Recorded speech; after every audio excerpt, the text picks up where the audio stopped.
ჩემს უკან აჭარის ერთ-ერთი ყველაზე მაღალმთიანი მეწყერ საშიშ ზონაში მოქცეული სოფელია. შეიძლება ამ სოფელმა მალე აღარ იარსებოს, რადგან აქ მცხოვრებ 16 ოჯახს სახელმწიფომ სხვა რეგიონში გასახლება უკვე შესთავაზა. პანტნარელები ღია ცის ქვეშ ერთად შეკრებას და მუსაიბს მხოლოდ მზიან დღეს ახერხებენ. ყველაზე დიდი საზეიმო დღეა დღეს ჩვენთვის, იმიტომ რომ დარია. და ერთი მეორესთან მიხვალდე ისაუბრე მეზობელი ცუდამინჩის ჭირს.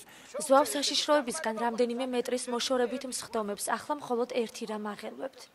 ბუნებამაც გაგვჭირა, თავრობამაც გაგვჭირა ახლა ვითომ გვპირდებიან ყურადღებას გვაქცევენ თითქოს და ფაქტი არ ჩანს არსად. ამ მეწყეს ელოდებიან როის ჩაგვასამარებს. ეს ბაღი რამინის და თეონას სათამაშო ადგილად იქცა, რადგან აქ მცხოვრებლებს კარგახანია მოსავალი არ აუღიათ.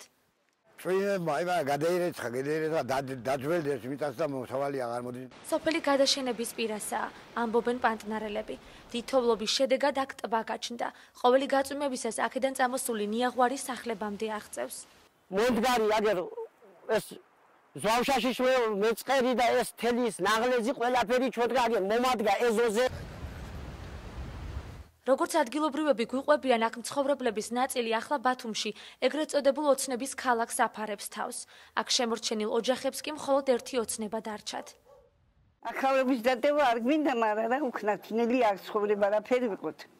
დევგუპოთ ერბირაი და დევდეთ თუ რა უქნათ, რა ვიცი.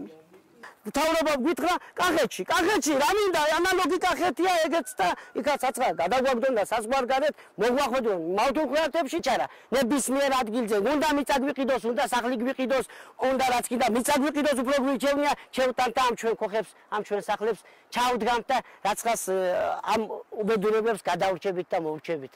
სტიქით დაზარალებულთა საქმეების დეპარტამენტში გასახლების პროექტზე მუშაობენ. დალი ქიქავა ჩვენი საგრანტო ხელშეკრულებას გვაჩვენებს, რომლის საფუძველზეც რეგიონის მთავრობამ ლტოლვილთა სამინისტროსთან და შვეიცარიის განვითარების სააგენტოსთან ერთად დაზარალებულები კახეთსა და ქვემო ქართლში უნდა ჩაასახლოს და გარკვეული საცხოვრებელი პირობებით უზრუნველყოს. უწყებაში ამბობენ, რომ ადრე ამ პირობებს პანტნარელები დათანხმდნენ.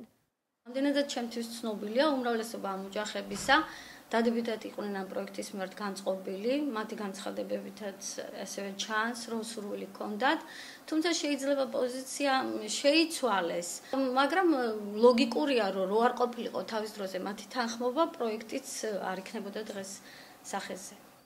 შვეიცარიული დონორი ორგანიზაციის წარმომადგენლები გასახლებასთან დაკავშირებით პანტნარელებთან მისვლას და მათი პოზიციის გაგებას 2 დღეში გეგმავენ. თუ კი შეთანხმება შედგება აჭარის ერთ-ერთ ყველაზე მაღალმთიან სოფელში მცხოვრებლებს ქვეყნის აღმოსავლეთ ნაწილში სახლებს და მიწის ნაკვეთებს გადასცემენ. შემოსავლის გაჩენის მიზნით კი სხვადასხვა საშუალებას შესთავაზებენ. პანტნარში მცხოვრები 16 ოჯახის გარდა სასწრაფო გასახლებას ამ დროისთვის მაღალმთიანეთიდან კიდევ 78 ოჯახი ითხოვს.